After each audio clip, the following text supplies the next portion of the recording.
When we are developing on the spiritual path, one of the important principles is maintaining a balance. And there are a few ways that the Buddha spoke about maintaining a balanced practice. One of them is the idea of the 5 spiritual faculties, the 5 indriya. These are powers or faculties, abilities that we work on in our practice. And to be effective, they have to be developed in a balanced way. There are 5, and with one in the middle, they form 2 pairs that we might call inner pair and the outer pair. The faculty in the middle that's required all the time is sati, which is mindfulness. An older translation of sati was recollectedness. And I think this is actually better. Mindfulness has become very popularized in the culture today. We hear about mindfulness of this and that. And I think sometimes the meaning gets a little bit lost. It's really remembering to be present, being completely here and now, knowing who you are, where you are, what you're doing, and in particular, what is the object of consciousness at this moment. Sati is required at all times. It doesn't have a balancing partner. It's in the center. And Visuddhimagga gives an analogy and says sati is required at all times, just as salt improves the taste of all dishes. So I don't know, that's kind of dubious as culinary advice, but this is the idea of mindfulness, is to be the basis of all the others. We need mindfulness even to be aware of the presence or absence of the other factors. There's an inner pair, the next 2, that relate very immediately to meditation, to practice. These are saddha, which is faith or confidence, and panya, which is wisdom. And the idea is that the 2 must be in harmony.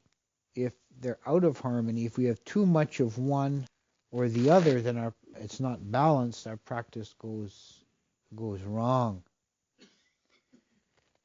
Someone can have a great deal of faith, but no wisdom, then they'll believe any foolish thing and put all their trust in it. A kind of very stark example of this is, I don't know, was it 15 or 20 years ago, there was a comet came close to the Earth, and there was a cult of people somewhere in the southwestern United States that somehow come to believe that it was a spaceship steered by Jesus, and if they killed themselves at the right moment, they could get on board with Jesus on the spaceship. And they all did that.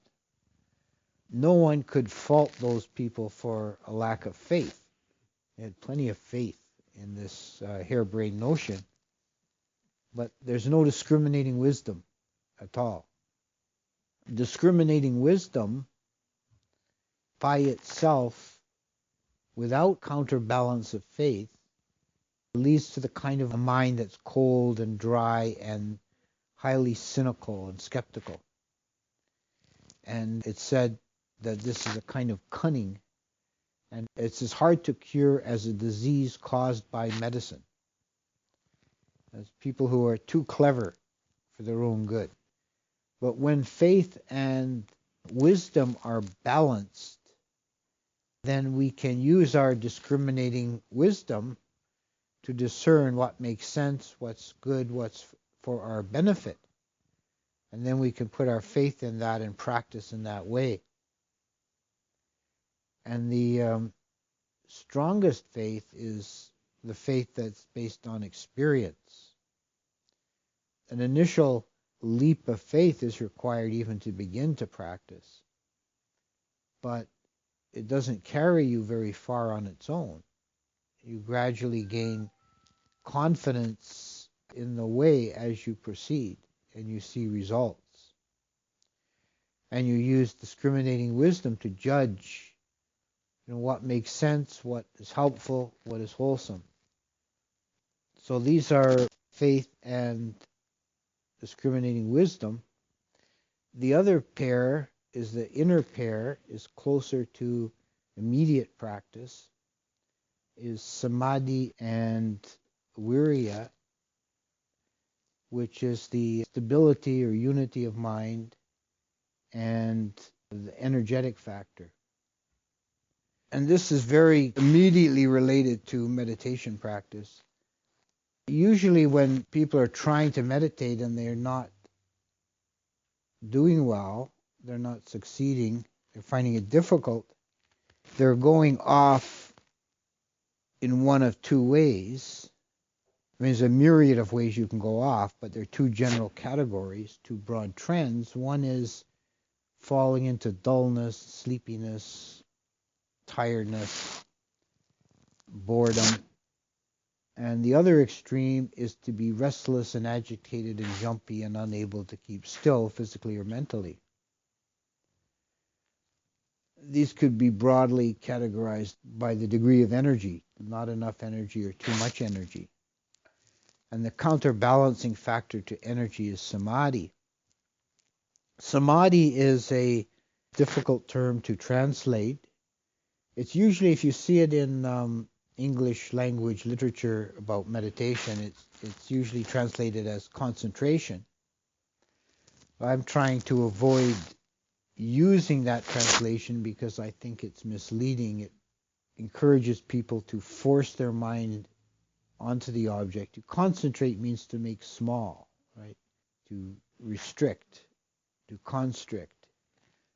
Whereas the mind with samadhi is wide open, expansive mind. It's actually defined in the old texts, in the Abhidhamma texts, as non-wavering. So stability is the key factor, stillness. Stillness of mind. The mind is not jumping around, flitting from object to object. It's quiet and still and filled with a single object. This is samadhi. And it's very critical to develop energy and samadhi together. If you have too much energy, you're restless, then you're not able to still the mind. But if your mind is still, but you have no energy behind it, that's just sleepiness. You just fall into a dull torpor and either fall asleep or just have a dull, torporous kind of mind.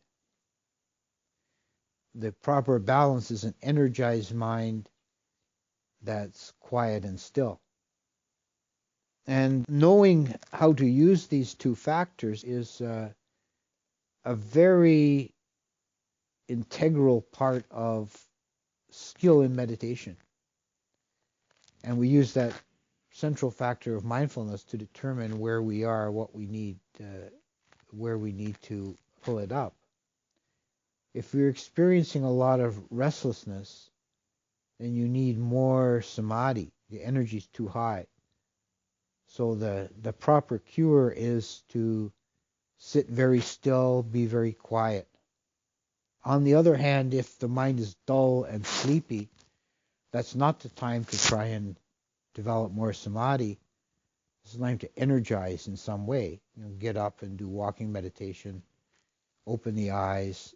Don't be too concerned about developing intense one-pointedness at this juncture. You need to, first of all, bring up the energy level so that then you can practice properly. Ajahn Chah used to talk about going against the grain, and a good shorthand for understanding this is that whatever the desire mind is telling you to do, you do the opposite. If you're trying to meditate and the mind has got too much energy and restlessness comes up, the mind will come up with 101 things you need to be doing right now. I need to sweep the floor, I need to go for a walk, I need to do this, I need to do that. And you need to ignore all of that and just sit still and quiet. You'll never subdue restlessness by giving into it. You have to fight it with stillness. On the other hand, if the mind is dull and sleepy, then you're happy just to throw a blanket around your shoulders and nod your head and have a little nap. Well, this is not the time to give in to that. It's not the time for stillness. It's the time to energize, to go for a walk, to open the eyes, in some way to energize the system. So these are the basic 5 factors of the 5 faculties.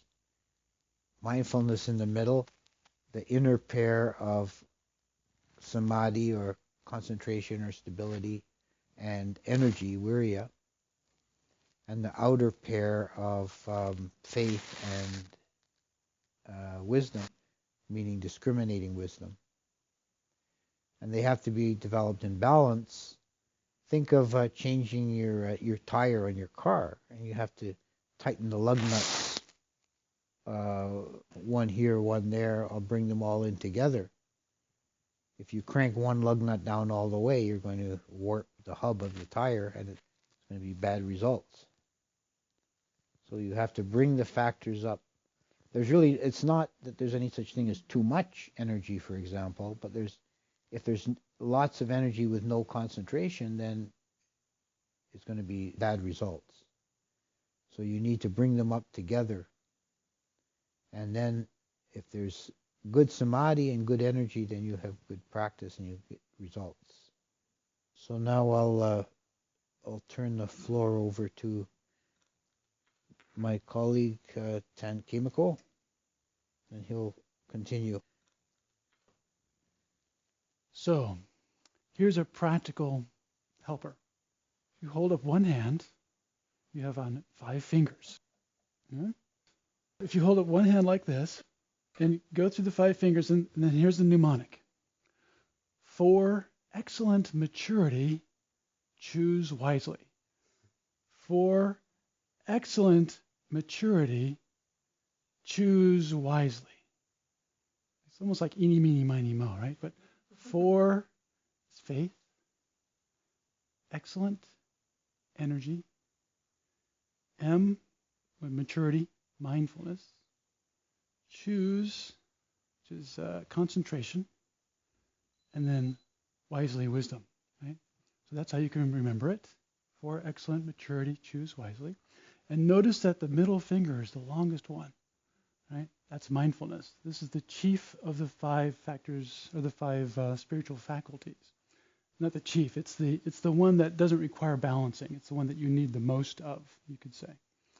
So bear that in mind. So these 5 faculties, the word faculty, Indriya, is named after the Vedic god Indra, whom is also known in Buddhism as Sakka. He's the king of the gods of the Tawa Tings of heaven. And in that mythology, of course, being the king of the god, he has dominion. He has the power over the gods, the world in general. So these faculties, this Indriya, are things which are sometimes called powers or balas. They're something that you can develop. And what's interesting about them is they're already present. Everybody has them to some degree in their kind of ordinary consciousness. Like when you get in your car to drive somewhere, you're like, you could say you have the faith that you know how to drive, that you remember from yesterday how to drive. So you have faith that the destination you're going to is going to be there. So you have a certain kind of a confidence about how things are going to work. And like a lot of things in our practice, what we're doing with our Buddhist practice is we're taking something which is sort of a commonplace aspect of our minds, and we're developing it to a higher pitch. So we all have mindfulness, we all have concentration, we all have a little bit of wisdom at least.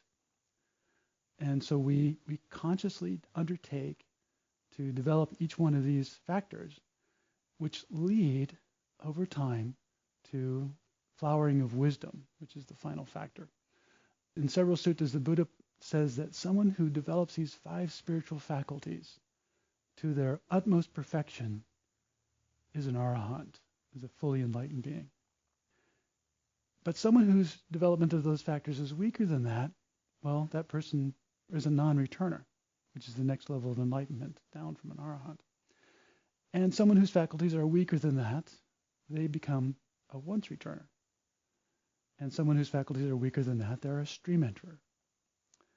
And somebody whose faculties are weaker than that, they're what's called a Dhamma follower. And someone whose faculties are weaker than that, they're called a faith follower. So the arahant, the non-returner, the once-returner, and the stream enterer, these are all noble persons who have seen Nibbana. And the way they were able to see Nibbana is by developing these 5 faculties. The other 2, called the Dhamma follower and the faith follower, the Buddha declares that these are persons who have not yet seen Nibbana for themselves, so they haven't got confirmed confidence in their practice or in the Buddha or the Dhamma or the Sangha. They're still kind of wavering because they haven't seen yet for themselves. But he says that because of their undertaking of the development of these faculties, they're bound for stream entry. Sometimes they're called like a lesser stream enterer. So this is something that's developed through practice. He says that someone who is completely devoid of these faculties, who doesn't have any faith, doesn't have any energy, etc., they're an outsider who stands amongst the collective of mere worldlings. So if you have some faith in the Buddha, then you're already an insider. You're part of the club now. And to some extent, as long as you keep cultivating that faith, you don't really have to worry about whether you're going to be born in an animal realm or not. The Buddha says you can't be born in an animal realm if you have faith. So this brings up an interesting exploration of what does it mean to have faith. But before I go there, I just want to go over our mnemonic one more time. For excellent maturity, choose wisely. Faith is the first one. And notice that the thumb is also like the strongest finger on your hand. So faith is like the starting point for the path. One who has faith will naturally be inclined to practice, and they'll develop energy for practice. And that person starts to put energy into practice, mindfulness develops quite naturally. They become more and more aware of what they're doing with their mind and their body. And as that mindfulness matures, it issues forth in greater and greater states of concentration. And at the pinnacle of concentration, the mind's able to see into reality in a way that it normally isn't able to. And when it sees deeply enough, that issues forth in the form of wisdom. This is a transcendent wisdom, which is the cause of enlightenment itself. So the 5 faculties can also be seen as the progression of the entire Eightfold Path. Starts with faith. From the faith, energy develops. From energy, mindfulness gets stronger. With mindfulness, concentration develops. And with concentration, finally, wisdom can be seen. So it sounds like, well, you have to start here, work on this one until you get it right, and then this one will appear next. But it doesn't really work like that. It kind of works in like a circular fashion. You put a little bit of time and effort into each one of them, and they all help each other grow. The Buddha compared them to the ridge and rafters of a roof. So he says, of these faculties, wisdom is reckoned as their chief, like you could say the most important one. It's like the point of the faculties. So he compares the faculty of wisdom to the ridgepole or the peak of a roof. The other ones are like rafters. So when you're building a roof, the rafters want to come together and join together, but they need something to rest on. And if they don't have anything to rest on, they're kind of wavering, they need to be braced up, they're kind of flopping around. But when you put a ridgepole down the middle, those rafters all touch that, and the ridgepole stabilizes them, and they support the ridgepole. So they work together to create the roof, and wisdom is the ridgepole, and the other 4 factors are the rafters in this analogy. So faith is the starting point, because without faith you can't begin. You can't really undertake any of the practices because you won't be convinced that it's worth your time or your effort.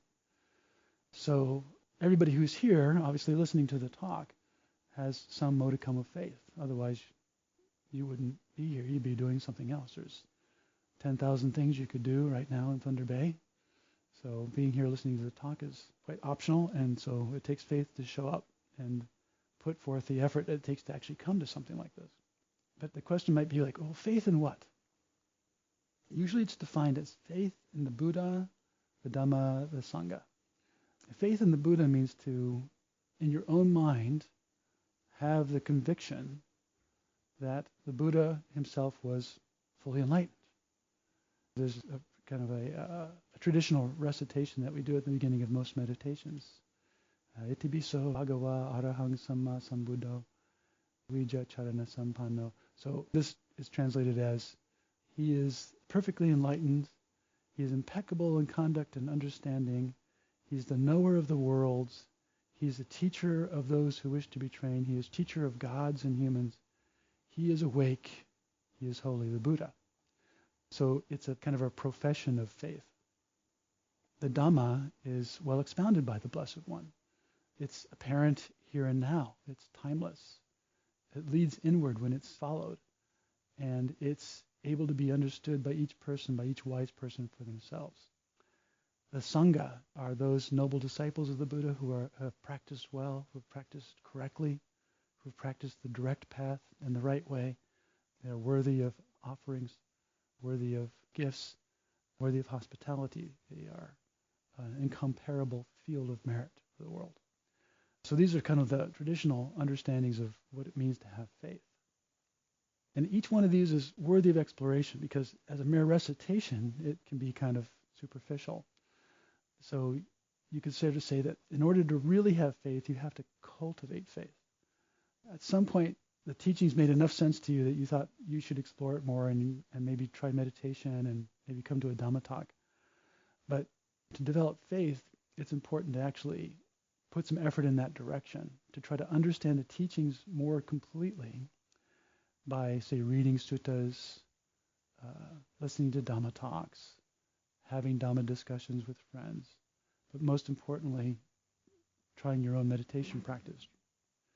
If you do those things, as you practice this practice, you'll start to see how correct it is, how well it works, how true what the Buddha was pointing out is about the truth of suffering, the truth of the cause of suffering, the truth of the cessation of suffering, and the way that leads to the cessation of suffering. Those are the four noble truths. When you start to see for yourself that these things are true, it starts to support that faith. So faith is a funny word because it sounds like it doesn't require any evidence. Like, the idea of like blind faith, that you should just have faith in something because someone with authority said it is true and therefore it must be true.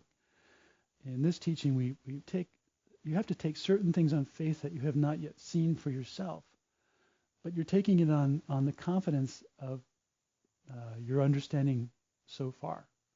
Whatever understanding you've developed so far is the basis for the faith that's necessary for you to take the next steps in the practice. So it's interesting that you start off with a little bit of faith, you take on a little bit of the teaching, you see how it's true, that increases your faith, that gives you more energy to investigate even further, and that gives you more faith. And so this kind of creates this virtuous cycle where your faith, your energy, your mindfulness, your concentration, your wisdom all support each other, and they all create more faith, and your faith gets stronger and stronger and stronger. So faith is a certain kind of confidence based on evidence, based on actual experience. It's not a blind faith. So the energy that's spoken about, virya, in the suttas it says, the Buddha says that this energy is the energy that comes about from practicing the four right strivings. And so these are also called four right efforts. They're another one of the sets of lists of things that you can memorize. Think of it as like just two things. Develop the wholesome, abandon the unwholesome. That's right effort. It gets made into four things by saying, well, develop the wholesome, abandon the unwholesome.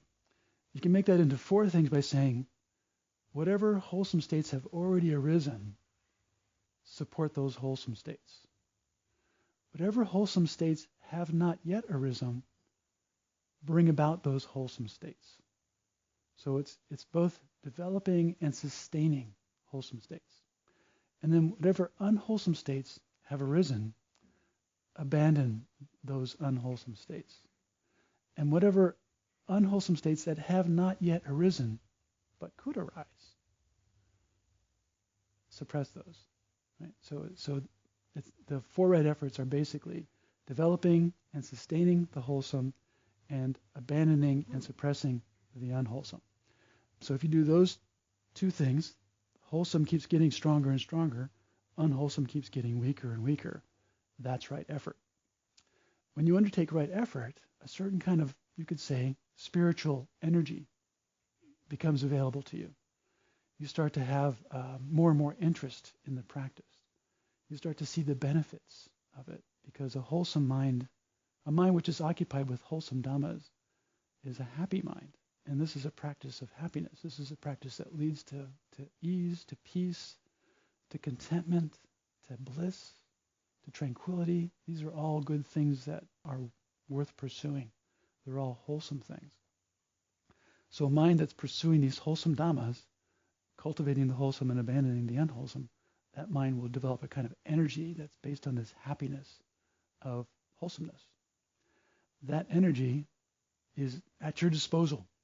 You can use it for any useful undertaking that you want to. Probably the best thing to use it for is to develop mindfulness.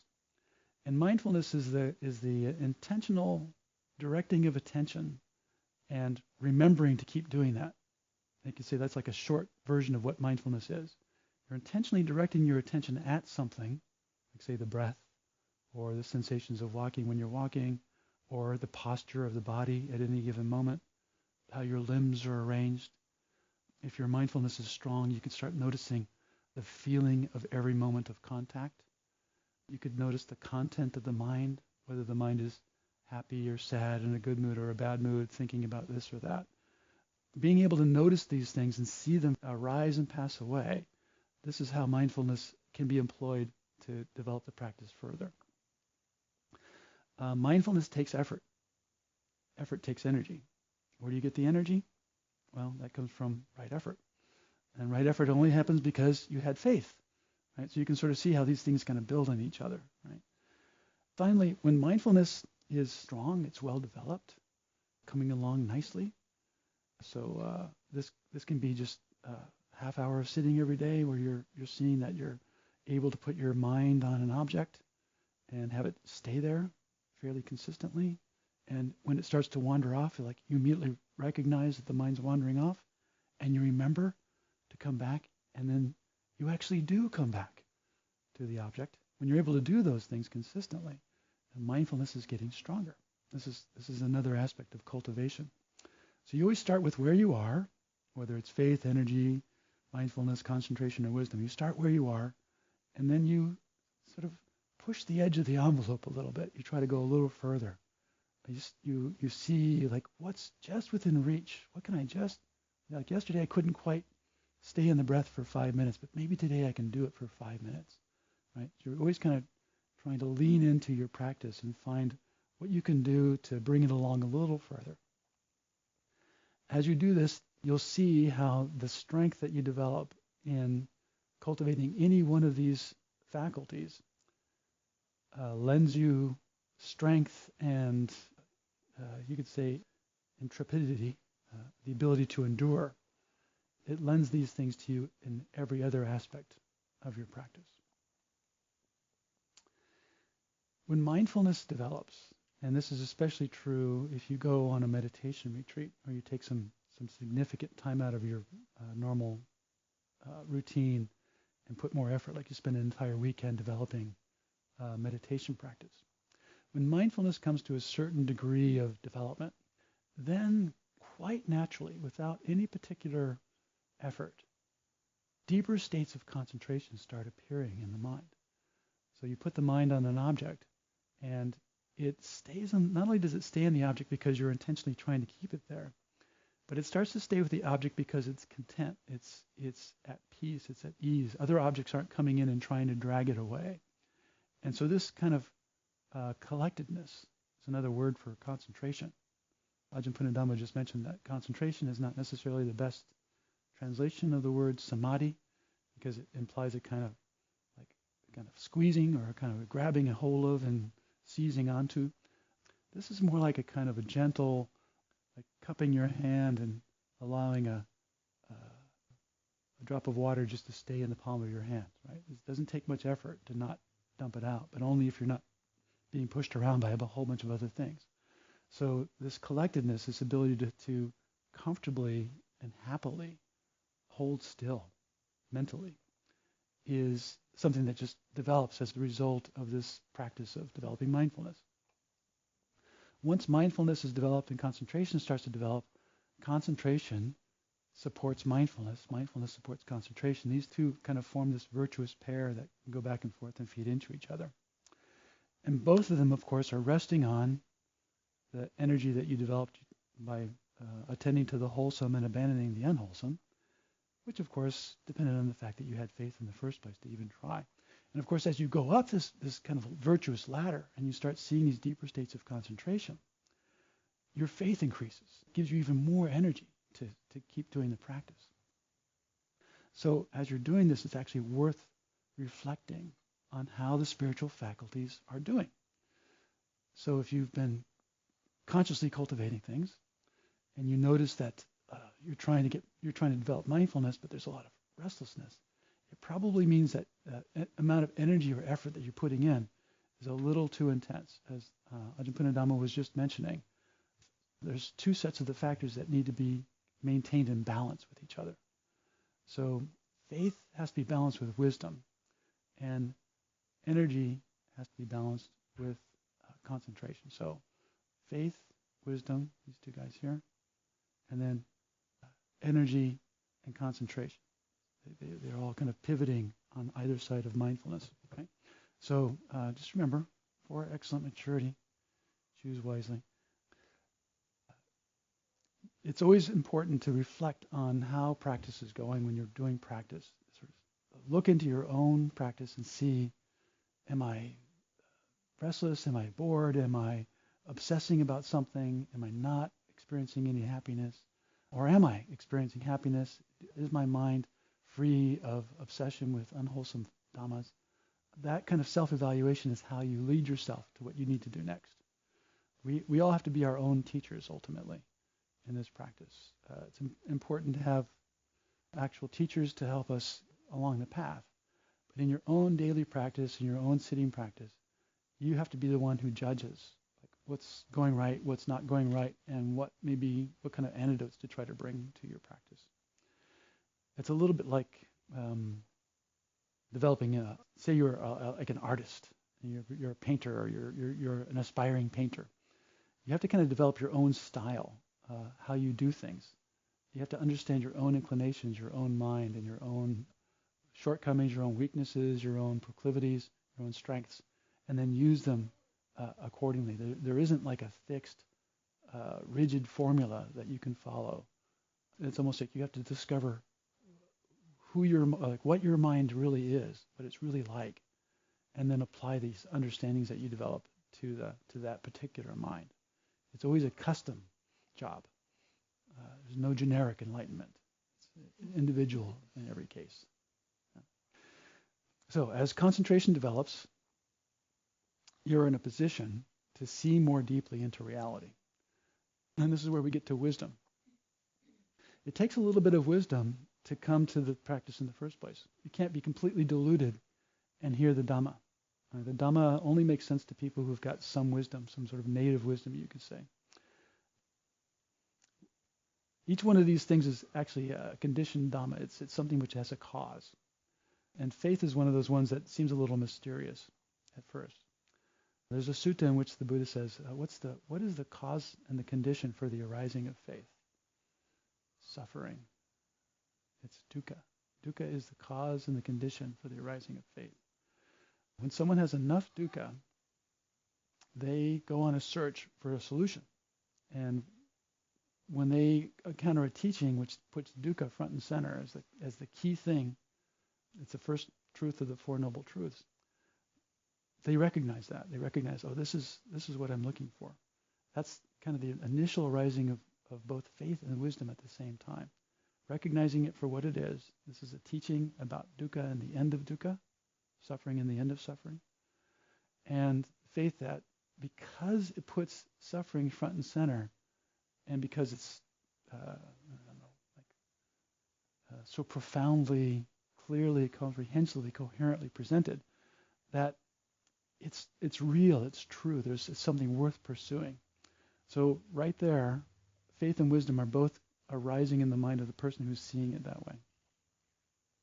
As you practice and you listen to Dhamma talks and you read suttas and you have Dhamma discussions with other people and you try to understand the teaching, like you could say wisdom of doctrine, your understanding of the teaching itself in terms of its words, sentences, paragraphs, and concepts. Like you're able to memorize lists of things and you're able to understand how one thing relates to another. That is like an initial application of wisdom, an initial development of wisdom. But when concentration develops, you're in a unique position to experientially develop wisdom. So this is wisdom that develops from seeing for yourself how things work.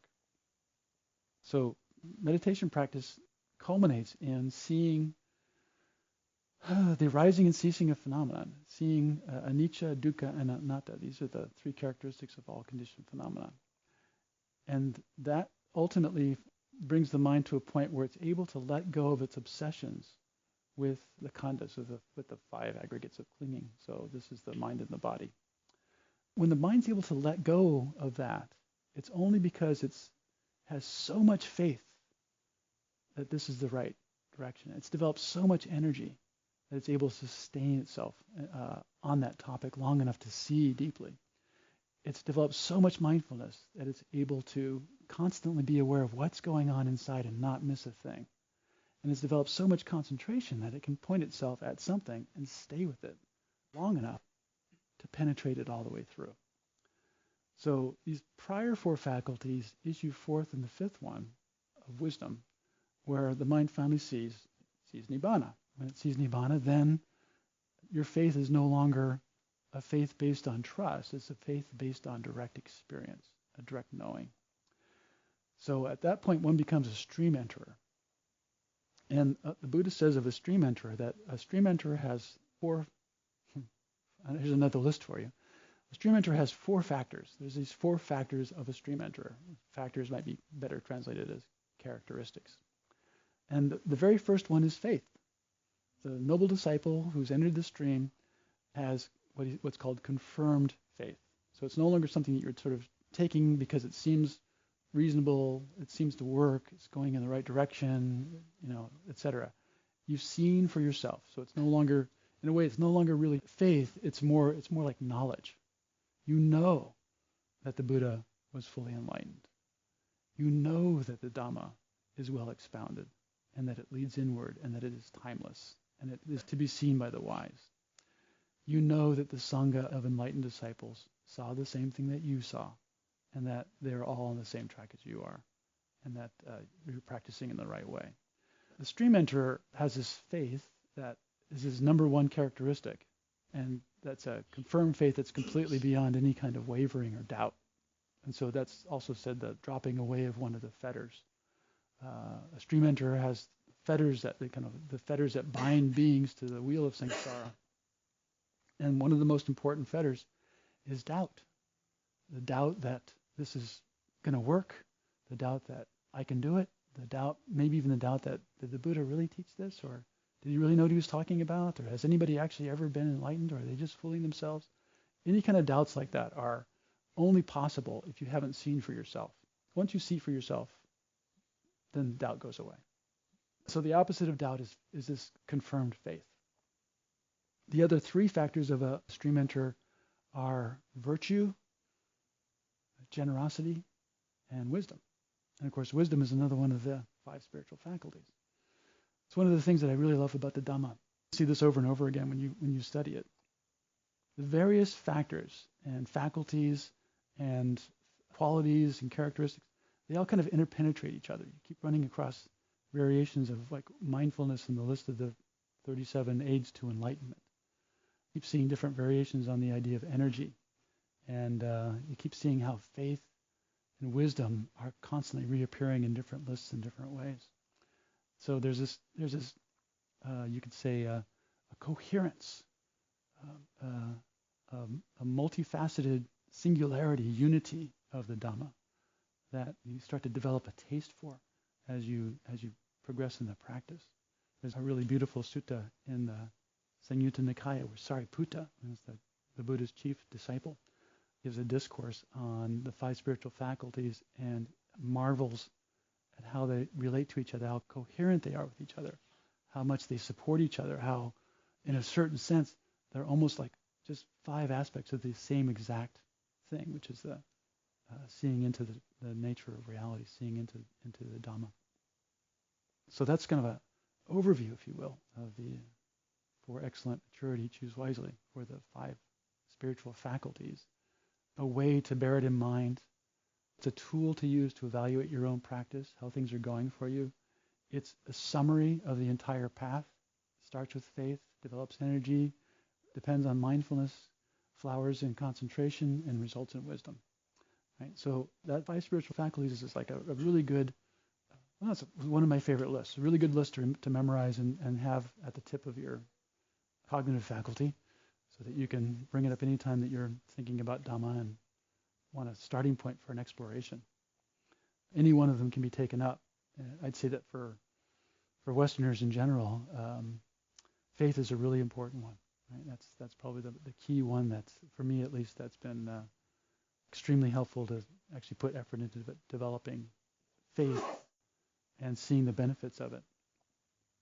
In a cynical age, in a material age, in an age of technology, there's a tendency to sort of overvalue knowledge and technical understanding and to undervalue things that are sort of less marketable, like faith. Faith is kind of a heart quality. It's a sense of confidence and trust that the Buddha really knew what he was talking about, and that it's well worth your time, well worth your effort to develop the path because of what he taught and what the result is. So with that, I will cede the floor to Ajahn Punnadhammo. Thank you for that very good summary, Khemako. I'm going to conclude with a few summary remarks about particularly faith and wisdom. Khemako has alluded to the way faith comes out of suffering, and this occurs in one of the sequences, the Upanisa Sutta, which provides a map or a sequence of how the mind moves from suffering to liberation. And the very first step from suffering, out of suffering, is the arising of faith.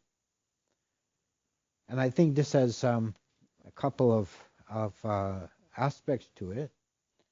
One is that if the mind of a person is very immersed in suffering, if conditions internal and external are very bad, faith is really the only spiritual quality that you can arouse from that condition. And from faith comes joy, which begins the process of liberation. The mind begins moving out. So faith is required initially at the very beginning of the path.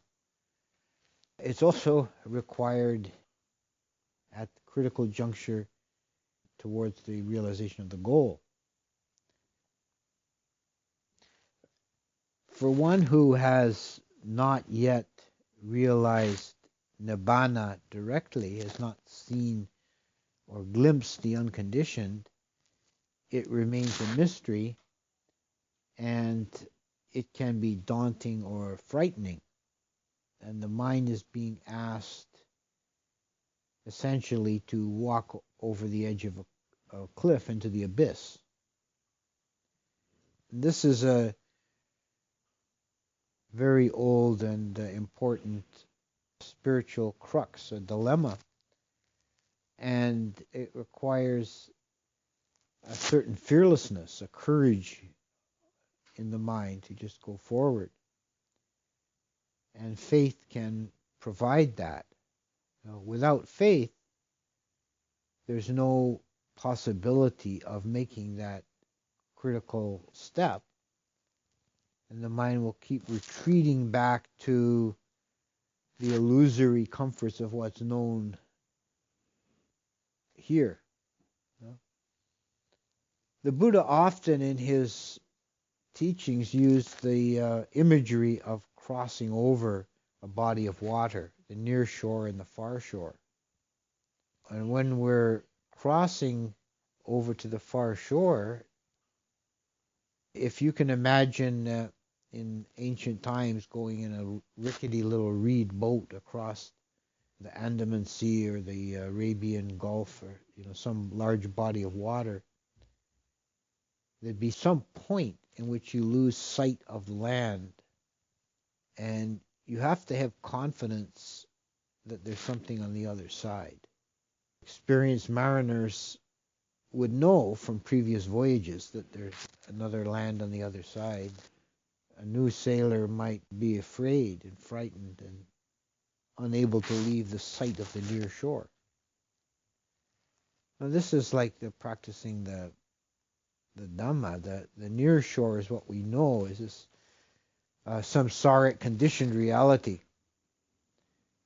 And it's imperfect, it's suffering, it's impermanent, but it's familiar. We know it. And we're asked to step out, cross the abyss, cross the ocean, and reach the far shore. We need to have faith to be able to do that. Wisdom, as Ajahn Khemako stated, it's the summit, the peak. In other contexts, wisdom is seen as a very high aspiration to attain wisdom. Wisdom in the Buddhist context means seeing according to reality and not otherwise. Seeing things, so it's being in a line with the truth, seeing reality. And we do this, we develop this by the disciplined, focused exercise of looking at the objects of consciousness as they arise in the mind, one by one. At each moment in time, whether you're formally practicing or not, the mind will be taking an object. There's consciousness and there's an object of consciousness. And the disciplined practice is just to make that mindful, right? Bringing in this indriya, this power of mindfulness, and make it fully conscious, make the process fully conscious. And wisdom is seeing things in their own nature as they actually are. And that's harder to do than one might think, because the mind tends to see things through layers of delusion, layers colored by past history, by desire, by thought processes, by judgmental categorizations and kind of meta-analysis, bringing the mind further and further away from the bedrock reality of what's here right now, what's present in consciousness right now. And there are different aspects to that, to seeing clearly right now. You might say there's at least two facets of wisdom. There's a discriminating wisdom and there's the wisdom of equality. Discriminating wisdom is that wisdom which discerns the differences between things, the individual characteristics of things. So we look at an object in the mind and we know this is a thought, this is an emotional state, this is a sensation in the body, this is an impingement on the eye, a vision, or this is an impingement on the ear, a sound. So, we discriminate amongst the different classes of objects. This develops precision, and it's very important. We need to be able to distinguish between objects and not just have everything as a gray lumpy soup. It's quite an important part of developing wisdom. The other aspect is the equalizing wisdom, the equanimous wisdom, which sees those very critical aspects in which each object is the same. And this is the three characteristics of dukkha, anicca, anatta, suffering or imperfection, impermanence, and emptiness, voidness. And every object without distinction will have those characteristics. And seeing that the various different objects all have the same underlying characteristics is the dawning of the fullest wisdom. And with the arising of wisdom, the mind can become disenchanted. The mind can become free. It disengages from the illusions that have been binding it. And it disengages from that process. And this is what allows the mind to realize the unconditioned. And at this juncture, faith and wisdom come together because the faith is required to make that leap. And the wisdom sets the ground for it, allows it to be possible. And all of these faculties come with practice. We can develop them. It's within our capacity as human beings to develop these powers.